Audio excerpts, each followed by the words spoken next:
Oi gente, Lari Magro aqui do canal Vida que Vale. Bem-vindos ao vídeo de hoje e vamos conversar sobre as nossas crenças. Hoje nós vamos listar 6 crenças que estão em processo de desenvolvimento para serem dissolvidas dentro de nós. Afinal de contas, as crenças que estão em nós, a gente vem ouvindo ela há alguns anos e não é simplesmente assim, um aninho morando fora e vendo coisas diferentes que a gente vai conseguir ressignificar elas assim de um dia para a noite. Aproveita esse momento, se inscreve no canal, já curte esse vídeo, porque isso é muito importante pra gente. E vamos tomar um cafezinho, falar sobre isso. Senta aqui com a gente. Às vezes não dá pra gente tomar um café com todo mundo. Então essa é a forma que a gente encontrou de falar mais profundamente sobre as coisas que a gente acredita e dividir com você um pouco dos nossos pensamentos, do que a gente vem pensando aqui. 6 crenças assim que estão muito na nossa cara. E a primeira delas é que a vida é muito dura, que temos que trabalhar muito. Temos que trabalhar muito para viver. Temos que viver para o trabalho. Vemos ouvindo essas crenças dos nossos avós, dos nossos pais. E a gente tem que trabalhar muito para viver. A gente tem que trabalhar, inclusive, muitas horas por dia, né? Para a gente conseguir alcançar alguma coisa.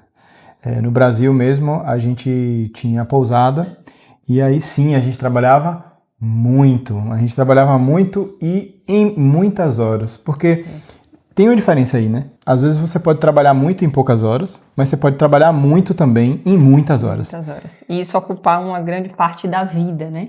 E comprometer a saúde. Comprometer a saúde. O que a gente vê aqui são praticamente 2 coisas. Uma é o exemplo das pessoas que a gente vê. Muitas pessoas, claro, têm esse gatilho da escassez, de querer trabalhar muito o tempo todo. Claro, a gente não está dizendo que não existem essas pessoas, mas tem nos chamado a atenção, principalmente as pessoas que não estão querendo trabalhar muito para viver, não. Estão aqui com mais tranquilidade, passando por essa vida aí com mais tranquilidade.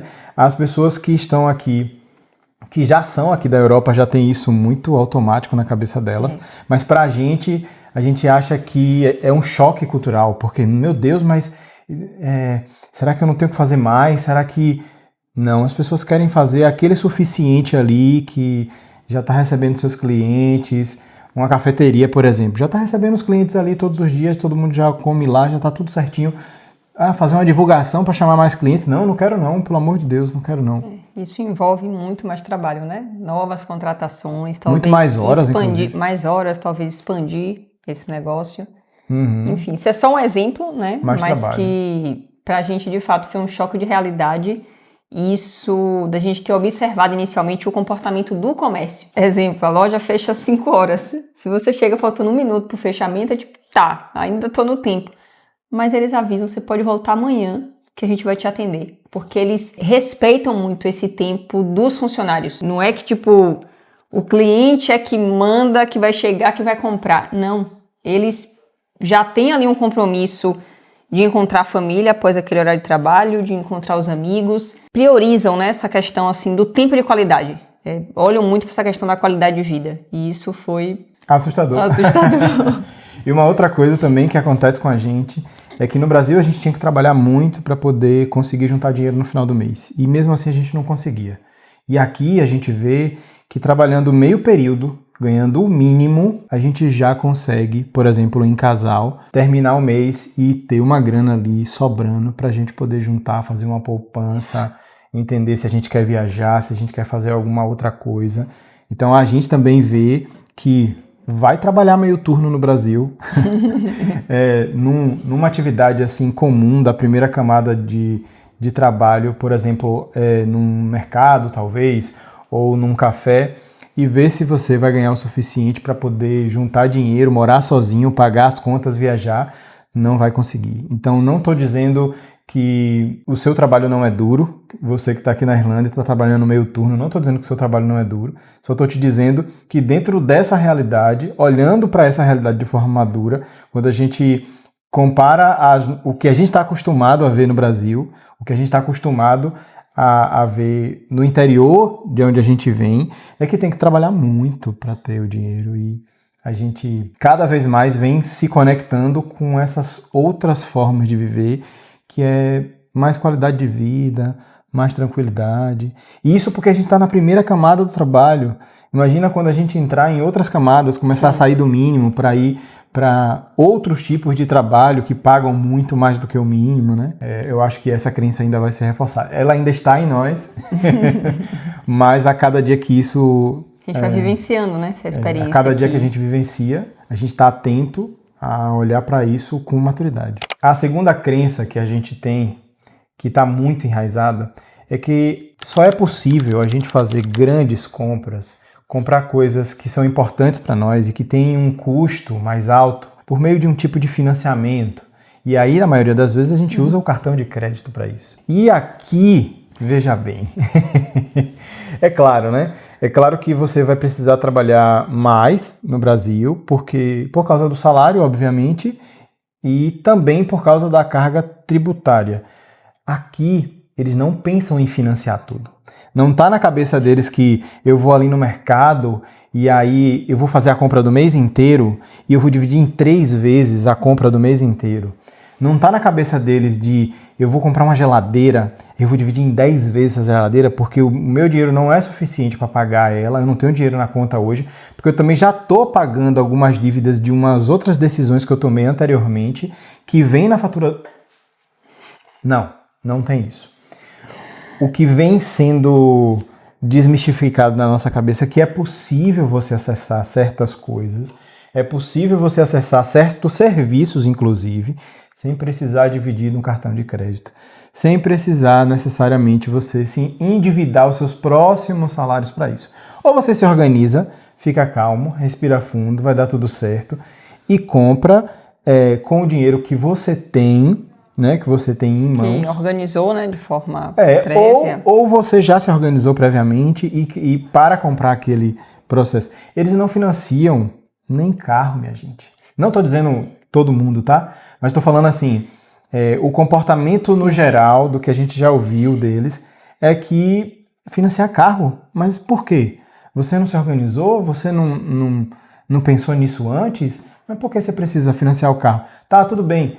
E não significa que o financiamento aqui é uma coisa ruim, não. O financiamento aqui é uma coisa maravilhosa. Inclusive, a taxa é maravilhosa. Dá vontade de pegar, sei lá, 300 mil euros emprestados. Porque a gente já viu, inclusive, financiamentos de 5% ao ano, 4% ao ano. Né? Surreal, assim. São coisas assim que no Brasil, para uma pessoa física pegar, é mais difícil, né? Você precisa ter um negócio, você precisa apresentar alguma coisa. Essa crença do cartão de crédito vem intensificando em nós essa necessidade de se planejar para poder executar aquilo que a gente quer fazer dentro das nossas condições. Simples assim. E que a experiência aqui reforça isso, que essa nossa forma de ver mesmo, né? De olhar para as finanças, mas vivenciar isso aqui na prática, né, vendo como que eles se comportam em relação a essas compras, só fortalece ainda mais isso em nós de que é muito melhor ter essa organização prévia, é muito melhor estar vivendo essa experiência de estar ganhando uma moeda mais forte e ter esse acesso, né, a essa compra sem precisar contar com o cartão de crédito. A gente não tinha esse comportamento no Brasil, né? A gente meio que vivia com o que a gente tinha naquele momento. Mas as pessoas que estavam ao nosso redor alimentavam essa crença que, obviamente, porque a gente também não precisou comprar muitas coisas quando a gente estava no Brasil, a gente morava numa casa, essa casa já era mobiliada, enfim, a gente não precisou investir para poder usar um cartão de crédito em 10 vezes, por exemplo. Mas, por exemplo, na minha consultoria ainda chega a muitas pessoas, todas elas, 100% dessas pessoas têm problema com cartão de crédito. Mas não é um problema pequeno, é um grande problema que compromete a vida financeira, compromete a saúde, compromete o sono dessa pessoa, enfim. Isso de estar com pessoas e essas pessoas estarem pensando, né, da mesma forma, que é tipo assim, tá, mas não precisa, é só ir lá você comprar. E aí a gente adentra a terceira crença, que é, no Brasil a gente precisa trabalhar muito para ter as coisas e aí a gente passa no cartão de crédito. Essa é a segunda. A terceira é, por que a gente precisa passar no cartão de crédito? Porque o poder de compra no Brasil é baixo. E aí a gente vê coisas no mercado de €1, eletrodomésticos muito baratos, a gente vê acessibilidade nos lugares e aí a gente fica pensando assim, tá, mas A gente vem de uma realidade diferente, onde a gente precisa trabalhar muito para conseguir o que a gente quer. E aí a gente chega aqui e é realmente mais facilitado. Quanto a gente já refletiu sobre, pensando no valor do salário mínimo daqui, a quantidade de coisas que é possível comprar com esse um salário, e sendo que no Brasil, sei lá, 60% desse salário fica no mercado. E se você está assistindo esse vídeo, é bem possível que você não ganhe um salário mínimo. É possível que você ganhe muito mais. Mas a gente está fazendo só esse comparativo mesmo, claro, né? Mas assim, e aqui a gente está pensando sobre o salário mínimo porque a gente ganha o salário mínimo. Mas imagina para as pessoas aqui que não ganham o salário mínimo. Como é que essas pessoas pensam, né? Até pessoas que vieram, porque tem muito brasileiro bem sucedido aqui, tá? Deixa eu contar isso para vocês. Tem uma galera aqui muito bem sucedida. Tempo, né? Já se estabeleceu. E já se estabeleceu. E essas crenças são tão fortes nesse ambiente que a gente está, que essas pessoas, querendo ou não, acabam quebrando elas, porque você convive com as pessoas. É o exemplo, você vai ali no mercado doido para comprar alguma coisa no cartão, mas você tem saldo, para que você precisa comprar no cartão, né? E a maioria das operadoras aqui de cartão, você precisa pagar uma taxa para poder ter o cartão. Tem toda uma burocracia para ter cartão de crédito. Não é uma coisa comum as pessoas terem cartão de crédito. Eu até brinquei com o meu professor, que é Irish, e eu disse a ele que no Brasil tem gente que tem 14 cartões. E ele não acreditou, falou que isso era impossível, fantasia da minha cabeça. Eu falei, eu já atendi pessoas que passavam um cartão com outro, e aí pagavam um cartão com outro, e aí não é uma vida fácil.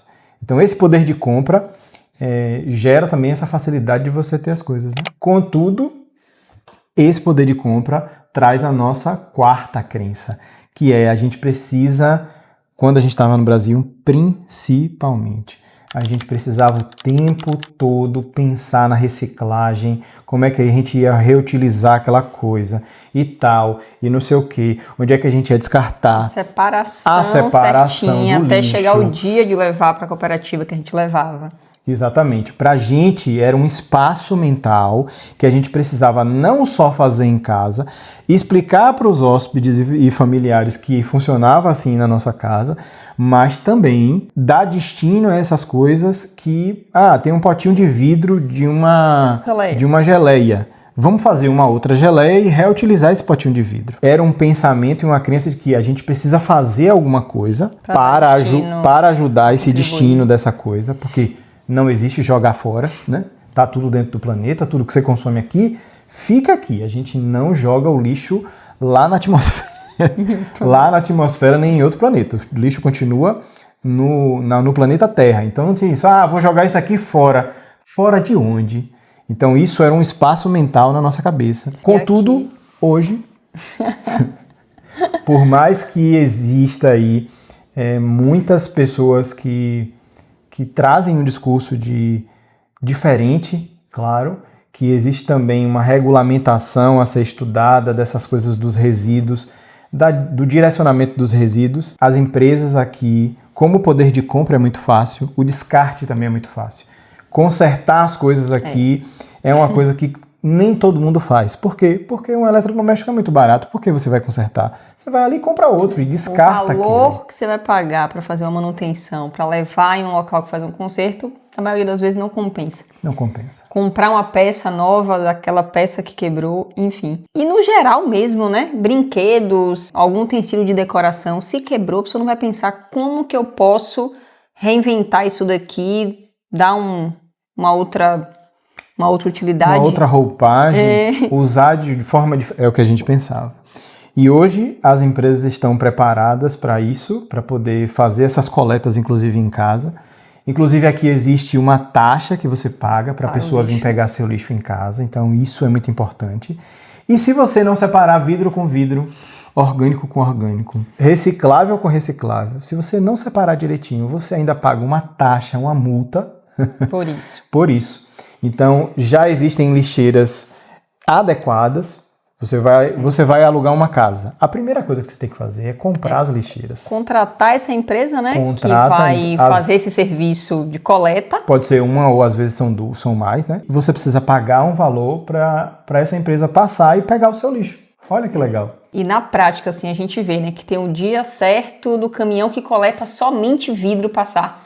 Então ela vai passar e vai coletar todas as lixeiras de vidro daquele roteiro que ela tem para coletar. Experimentar isso sem precisar pensar, né, sobre isso, é tipo, já tem o local correto para a gente colocar cada coisa e a empresa responsável por isso é que vai coletar o dia do orgânico, enfim, como você falou, isso não ocupa mais um espaço mental que antes ocupava, né, para a gente organizar isso. Ocupava tanto espaço mental que na nossa cabeça, isso nunca iria acabar. A gente não via uma possibilidade da gente parar de fazer isso. Sim. Então, a grande crença é que, tipo assim, a gente não precisou fazer nada. A gente chegou aqui e já está pronto. O sistema já está organizado, né, para isso. E aí a gente não quer de forma nenhuma dizer, porque é melhor que o Brasil, é pior que o Brasil. Não, não é isso. A gente está falando sobre crenças, sobre coisas que a gente pensava antes e que hoje a gente não pensa mais. Esse sistema já está funcionando devido a essa quantidade de resíduos que é gerado pelo poder facilitado de compra. Sim, por essa conscientização, né? Porque quando a gente falava com os amigos, até com alguns clientes que chegavam para a pousada, meio que nos olhavam assim, tipo, como se a gente estivesse errados em estar pensando daquela forma, que era necessário separar de tão... E não era que a pessoa fazia isso por mal, era de tão que ela nunca parou para pensar nisso. O lixo era só tudo junto, na casa dela, na vida inteira dela talvez, funcionou assim. Então aqui separa cada coisinha em cada lugar, até a própria família mesmo, assim, estranhava, né, quando chegava. E aqui é assim, não é uma coisa assim, porque é bom ou é ruim, não. Meu amigo, é assim, você tem que se adequar a isso. E isso pra gente. E essa organização, até com as multas, com a taxa que você paga pelo lixo que você gera, tudo isso é uma forma de gerar essa consciência de forma meio que obrigatória até, porque se você não faz dessa maneira, você vai ter encargos com isso, você vai pagar multa, você vai ter prejuízos financeiros com isso no sentido... É uma coisa meio que na marra, né? Então assim, não é uma consciência sobre o planeta e aí tem o folhetim. Não. É assim, amigo. Você tem que pagar. E inclusive eu já vi pessoas que descartam lixo no lixo de outras pessoas para reduzir não pagar, para não pagar o lixo. E aí a gente passa pela rua e vê essas lixeiras que ficam do meio da rua com um cadeado, com corrente para as pessoas não depositarem o lixo ali. Isso especialmente em casas que não tem essa parte de varanda, né? Sim, da frente. Aí as lixeiras ficam... Que já é a maioria, né? As casas aqui que não tem. Enfim, não precisamos mais pensar nisso.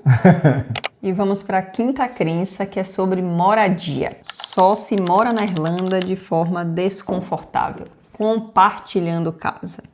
Foi o que a gente ouviu quando a gente pensou em vir para a Irlanda. Aí a gente foi pesquisar no YouTube, aqui no YouTube. Vamos pesquisar para ver o que as pessoas pensam, ou como é que as pessoas vivem lá, para ver se a gente está tomando a decisão correta. Eu sei que você está aqui, inclusive buscando a mesma coisa.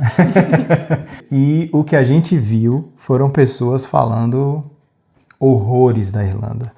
Que a gente ia perder os dedos de tanto trabalhar de cleaner, que a gente não ia conseguir morar de forma confortável, que a gente ia dividir casa com um monte de gente, que eu não estou dizendo que isso aqui não é uma realidade. Exato. Mas a gente vem pesquisando essas coisas, pesquisando e olhando para essas coisas de forma mais madura. Não estou dizendo que não é todo mundo que está no lugar que a gente está, mas nós somos o exemplo de que se a gente meter a cara, se a gente quiser fazer alguma coisa maior do que essa crença que paira pelos intercambistas principalmente, a gente vai precisar fazer mais do que o comum.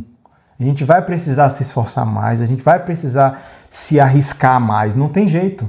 Sim. Então a gente veio dispostos a viver algo diferente. O problema é que as pessoas querem vir para cá, querem pagar barato, querem pagar muito barato e ainda querem ter uma casa para eles, sendo intercambista, sendo estudante de idioma. Não é nem de faculdade, de universidade, de idioma. Então é realmente mais complicado.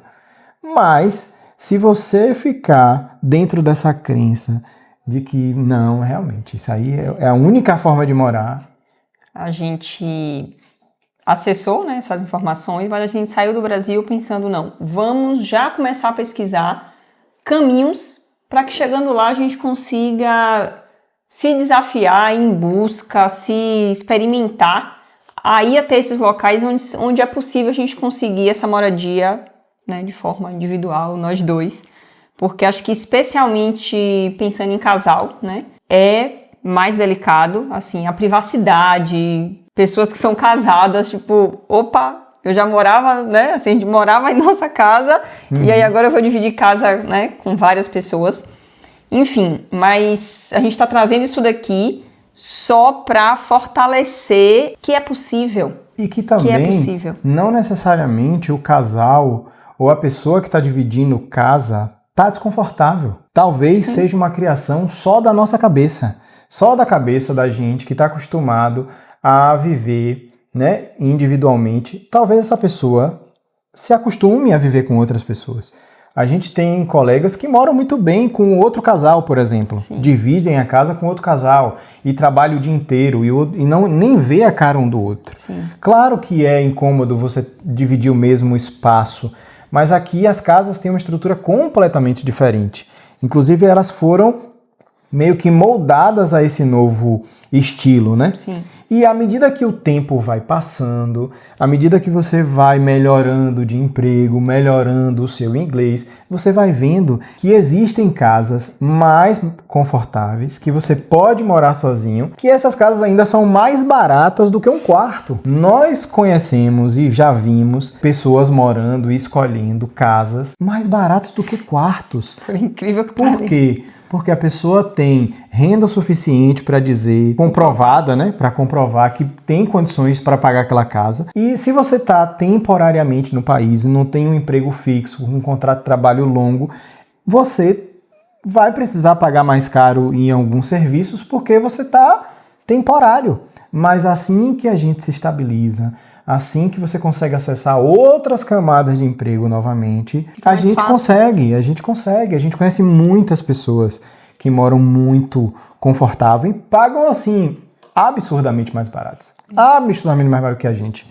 E aqui a gente já paga um preço não tão acessível, né?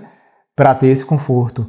Mas é possível a gente ter o mesmo conforto pagando muito menos do que um quarto, por exemplo. Tem um vídeo aqui que, se você não assistiu ainda, vai lá, que a gente mostrando todo o espaço onde a gente mora e o estúdio com todos os detalhes e valores. Então, clica aqui nesse vídeo que vai estar o link ou vai aparecer aqui. E antes da gente falar da última crença, se você está aqui nesse vídeo até agora, a gente já merece um like. Não acha, não? Com certeza. Eu vou ficar aqui esperando você, vou tomar um café enquanto você clica no like, porque é importante que leve esse vídeo para outras pessoas que estão buscando. E inscrever no canal, já escreveu?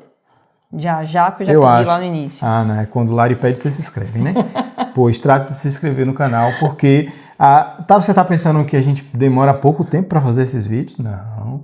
A gente ainda tem que editar, jogar no computador, então são muitas coisas. Pensar sobre o que é que vai trazer aqui. Você está pensando que eu não sei que você está me julgando? Daí? Mas mesmo assim eu estou aqui com a cara de pau falando sobre essas coisas que talvez toquem em lugares aí. Então aproveita que a gente toca nesses lugares aí. E comenta aqui embaixo quais são as crenças. Se você concorda, se você discorda, traz pra gente aí o seu ponto de vista, porque esse ponto de vista também é importante. Não fiquem tímidos, não. Pode colocar o que vocês quiserem. A gente está trazendo, né, os nossos pensamentos, as nossas crenças. A gente está falando sobre a nossa realidade, a gente não está falando sobre uma verdade absoluta. Nós estamos falando sobre as nossas próprias crenças que estão sendo ressignificadas. E a última delas, eu particularmente tenho 36 anos. Vou fazer 37 esse ano. Eu nunca imaginei falar inglês com essa idade. Então, quando a gente está no Brasil ainda, ou quando a gente não acessa essas coisas, não acessa essa nova realidade, é muito fácil você ter uma crença assim, muito enraizada, que é o inglês não é para mim. É muito difícil aprender. Nossa, é muito difícil aprender inglês. Meu Deus do céu. E não tô te dizendo que não é difícil. Se você acha que é difícil, aí que vai ser difícil mesmo, tá? Inclusive, o nosso exercício é: meu Deus do céu, eu vou chegar lá. Tá difícil agora, mas tá ficando mais fácil. Repetir para si mesmo.